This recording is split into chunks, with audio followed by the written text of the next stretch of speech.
Olá, eu sou o professor Eldio Lobo, médico psiquiatra forense e psicoterapeuta, com titulações pela Associação Brasileira de Psiquiatria e Associação Médica Brasileira.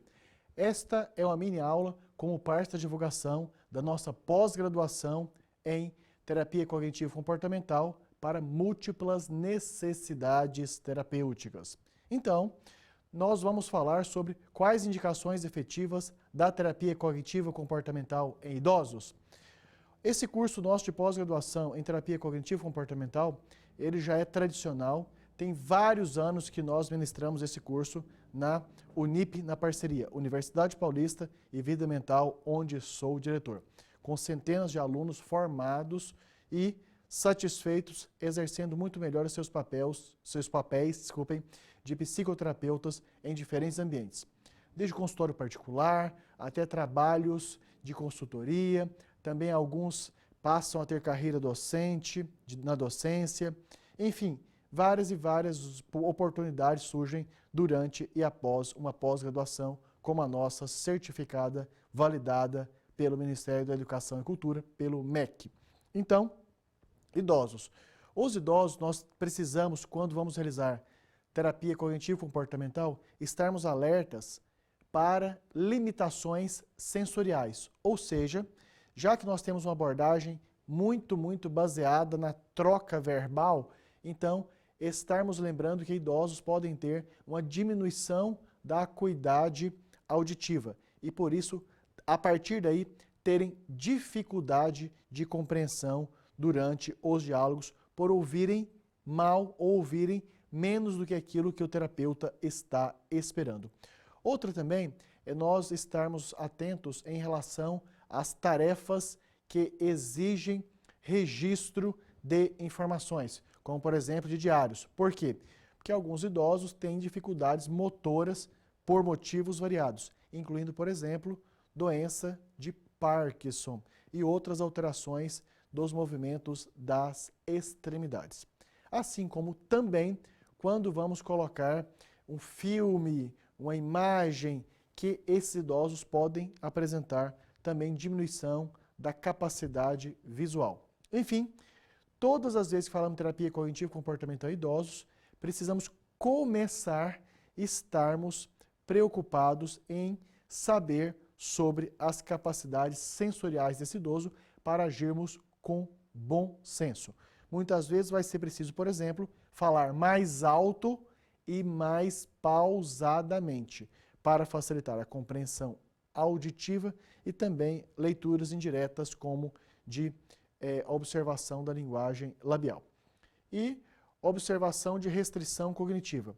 Nós temos cenários diversos de limitações nos idosos das capacidades de memória, atenção, concentração, capacidade de interpretação. Desde questões, por exemplo, de restrição cultural. Muitos idosos apresentam uma dificuldade de compreensão das mensagens que nós estamos compartilhando em função de terem limitação intelectual, ou seja, terem conhecimentos culturais que são menores do que aqueles que nós estamos exigindo em um diálogo terapêutico, psicoterapêutico. E também as alterações cognitivas próprias da idade. Lógico que se ao longo dos anos funções biológicas vão sendo reduzidas, vão ficando mais limitadas, assim também acontece com as funções psíquicas. E tendemos naturalmente, e obviamente na pós-graduação, nós modulamos bastante isso a desconsiderarmos esse fator. Além do que, podemos pensar em condições mais graves, como daquelas do transtorno cognitivo leve, ou seja, em que o paciente começa a ter dificuldades das suas capacidades mentais, cognitivas, superiores, em função de um período que pode ser a transição entre a memória e a capacidade mental saudável e um processo demencial. Então, o transtorno cognitivo leve é uma outra limitação. E também, muito importante os terapeutas estarem atentos para demência. Sim, estágios iniciais de demência. Algumas vezes o familiar leva o paciente para uma avaliação de um quadro psíquico para solicitando psicoterapia desse indivíduo porque está com a memória ruim, porque está desatento, porque parece que não está percebendo o que está acontecendo no ambiente, que parece que está desmotivado. E, na verdade, pode ser estágios iniciais de demência, de onde vale a pena, em idoso, na primeira avaliação, isso é importantíssimo, vale a pena em idosos, na primeira avaliação para psicoterapia, a aplicação do mini-exame de estado mental, que trata-se de um instrumento de rastreio de déficits cognitivos e possível demência. Não há nenhum constrangimento nesta prática. Alguns terapeutas mais jovens ficam um pouco assustados de aplicar mini-exame do estado mental em idosos e causar um constrangimento, insatisfação, mas não, muito pelo contrário, logicamente deve ter uma explicação pedagógica da finalidade daquela avaliação, que é para saber o nível, a capacidade, como está o funcionamento das funções mentais superiores e depois compará-las, inclusive, ao final de um processo psicoterapêutico. Outra questão é a disponibilidade desse idoso em participar do processo terapêutico. Por motivos diversos, desde questões mais graves, como nós falamos, até quadros iniciais de demência, até outros, dor. Dor é um forte fator de limitação, de disponibilidade de um idoso participar de um processo terapêutico com aproveitamento. Então, não é nada amador, muito pelo contrário, é extremamente profissional, especialmente na primeira e segunda avaliação, perguntar ao paciente idoso que vai entrar em processo de terapia cognitivo-comportamental se tem algum sintoma que o deixa desconfortável, como sintomas de falta de ar, como sintomas como esse dito de dor lombar, dor articular, dor de gota, e ainda atenção com necessidade de estarem acompanhados. Algumas vezes nós vamos atender idosos em situações especialmente daquelas onde tem gêneros, terapeuta e paciente diferentes. Casos clássicos, paciente homem com psicoterapeuta mulher. E em função de alguns tipos de adoecimento que acontecem no idoso, como sintomas psicóticos ou mesmo estágios iniciais de demência, pode ocorrer um interesse sexual inapropriado por parte do paciente. Por isso que em algumas situações, que seriam exceções a serem consideradas em relação ao segredo profissional, que inclusive nem está tão escrita nos manuais e nos códigos de éticas das nossas diferentes profissões como profissionais da saúde, então em algumas situações pode-se recorrer à presença de um acompanhante durante a terapia. E ainda a liberdade de perceber limitações e comunicar pacientes e familiares. Importantíssimo, tanto para quem trabalha individualmente no consultório, como também quem faz intervenções em equipes multiprofissionais. Importantíssimo que o terapeuta, especialmente quem faz pós-graduação, tenha uma percepção, uma busca, uma preocupação e uma intervenção além dos processos terapêuticos. Ficamos muito felizes quando nossos alunos falam que depois de aulas nesta temática, logicamente muito mais ricas, passam a perceber condições não só psíquicas, como também físicas importantes de seus pacientes que estão em processo de psicoterapia. E ainda a geração de documentos. Algumas vezes em função de demandas familiares, em relação a declarações de transferência de bens, enfim, não é muito incomum, não é tão difícil, em algum momento, psicoterapeuta de pacientes na melhor idade serem convocados para prestarem informações à justiça. O que trata-se de uma decisão por parte do terapeuta um pouco polêmica, que vai desde a recusa baseada em fundamentação jurídica do segredo profissional até o aceite em função de prevenção de problemas com a justiça. Logicamente, caso a caso, devem ser discutidos e nos nossos cursos de pós-graduações nós temos muita preocupação em dar as orientações para que o terapeuta tenha um procedimento o mais seguro possível e com prevenção de problemas futuros em relação à geração de documentos. E, disto, dados todos esses alertas das características especiais de abordagem de terapia cognitivo-comportamental de idosos, vamos avançar. não exclui tratamentos medicamentosos e outras intervenções. Esta é uma questão muito bacana desta abordagem terapêutica.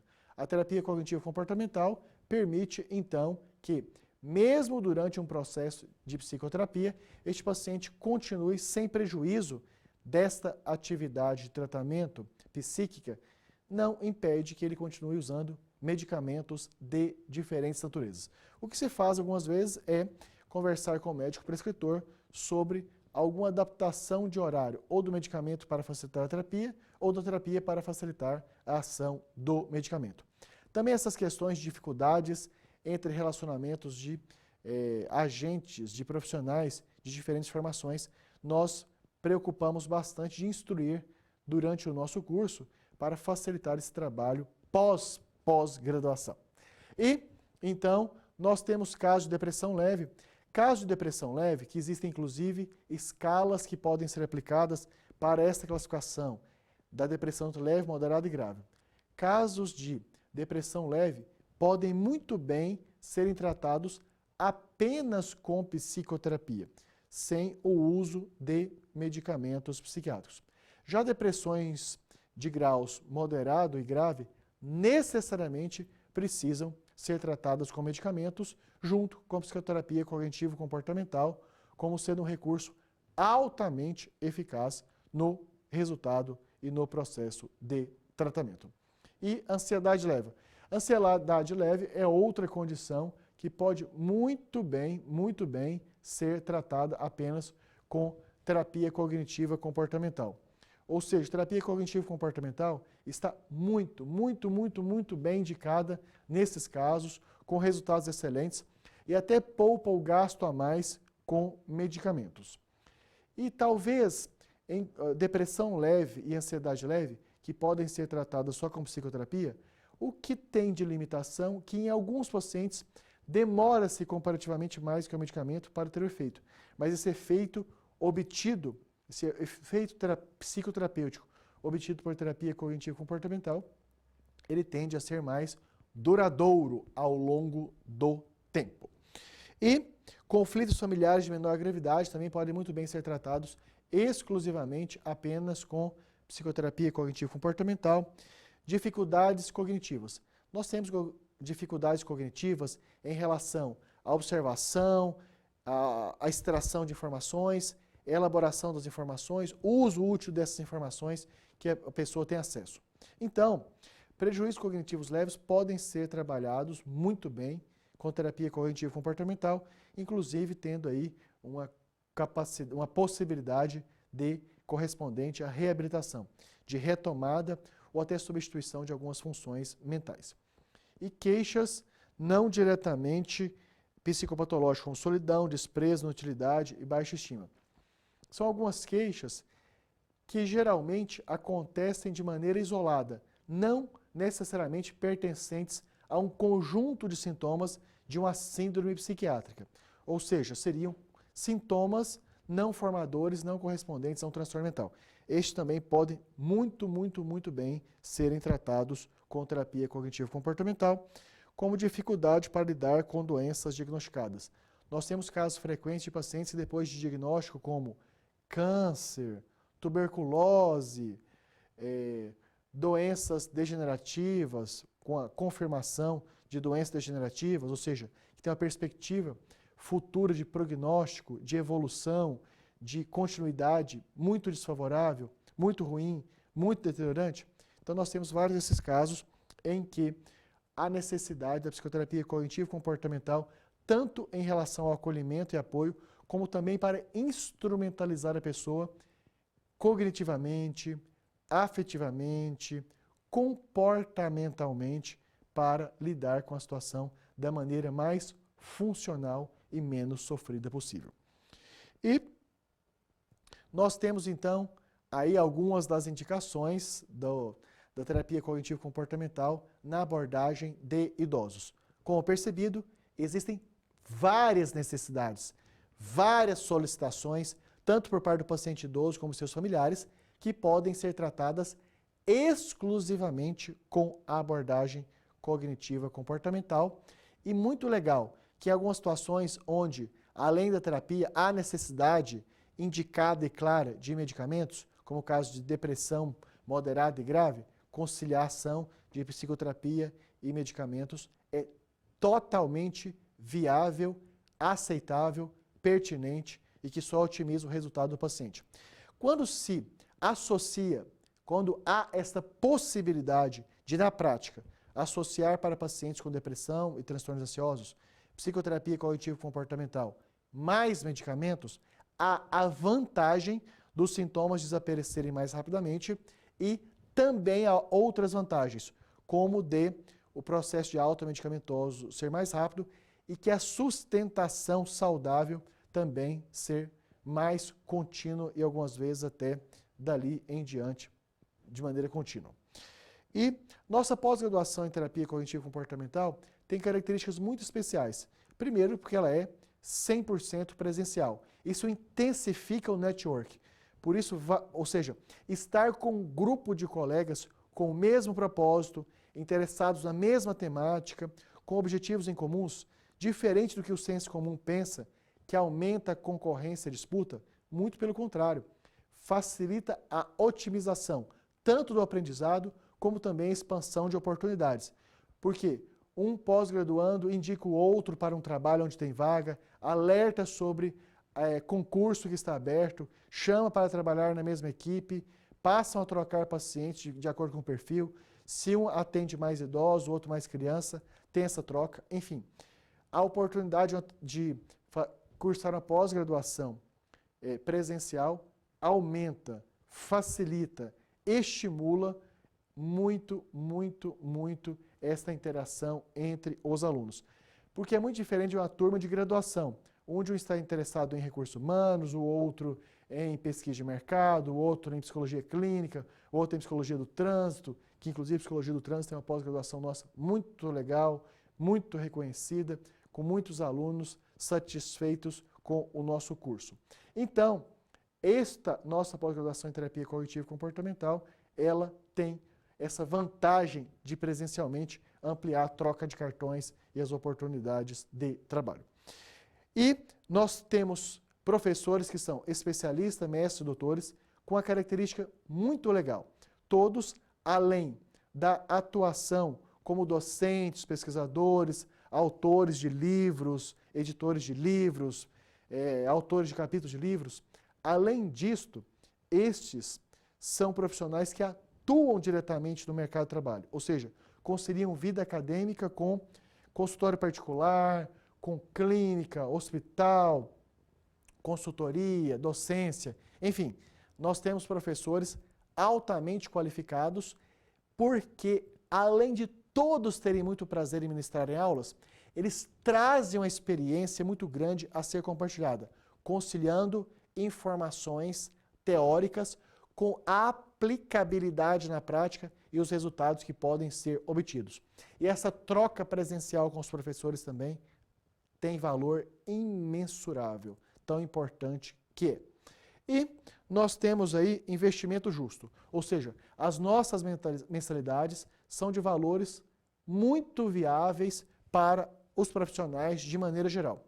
E além disto, se você é ex-aluno ou ex-aluna da Unip, ou trabalha em uma empresa conveniada, você tem a grande oportunidade de ter acesso direto a uma política de descontos. E se você, além dessa política de descontos, se você não enquadra por não ser nem ex-aluno da Unip e nem trabalhar em uma empresa conveniada, a Unip tem uma política de financiamento própria, muito, muito legal, em que mesmo curso com duração de 12 meses podem ser pagos em até 18 parcelas, curso com duração de 18 meses podem ser pagos em até 24 parcelas. Ou seja, nós fazemos de tudo para facilitar o acesso dos interessados à nossa pós-graduação em terapia cognitiva comportamental. E amplia e garante mais oportunidades. Realizar uma pós-graduação aumenta muito todas as oportunidades, ou seja, você passa a ser mais bem remunerado, as pesquisas de mercado mostram isto, pós-graduados são mais reconhecidos, desde para uma remuneração maior, porque assim são referências e passam a coordenar a equipe, atingir cargos de chefia, serem líderes de opiniões. E a partir daí, convites para palestras, estar em congressos, seminários, eventos como palestrante e ainda conceder entrevista em rádio, TV, jornal escrito. Desta maneira, então, terapia cognitivo-comportamental e pós-graduação é um meio de alavancagem de mais sucesso, mais rendimentos, mais reconhecimento e, acima de tudo, muito mais satisfação profissional. E nós temos aqui um link tanto na sua tela como também abaixo do seu vídeo que você pode acessar a página da Unip com informações muito consistentes e robustas sobre partes pedagógica, administrativa, metodológica, financeira. Acesse então esse link na página da Unip e tenha acesso a muitas e muitas outras informações complementares. Da mesma forma que nós estamos facilitando o seu acesso a todas as informações. Então, já na sua inscrição e matrícula, nós queremos estar atendendo-os da melhor maneira possível. Podem escrever direto para meu e-mail, lobo@vidamental.com.br. Eu, inclusive, vou te mandar um presente, que é uma aula exclusiva que ainda não foi aberta ao público. Da mesma forma que você pode também me contactar por telefone, 11 99622 8835. Mande WhatsApp, mensagem de texto, caixa postal. Terei maior prazer em atendê-lo ou retornar a ligação depois e tirar todas as suas dúvidas. Na nossa equipe Vida Mental, também você pode fazer contato pelo telefone 011 99901 6189 e pelo e-mail cursos@vidamental.com.br. Se você quer falar diretamente na Unip, ótimo também. Tem um telefone que atende todo o Brasil, no 0800 010 9000 sem custo, e você que mora na Grande São Paulo também pode contactar a Unip 2166 1066. E você vai ter acesso a um conjunto de informações muito, muito esclarecedoras. Então, essa foi essa mini aula sobre terapia cognitiva comportamental para idosos, as nossas todas disponibilidades para atendê-los da melhor maneira possível e já, então, vamos fazer a inscrição e matrícula na nossa pós-graduação. Estamos à sua inteira disposição e com este curso nós queremos levá-los a um nível de performance profissional muito mais além.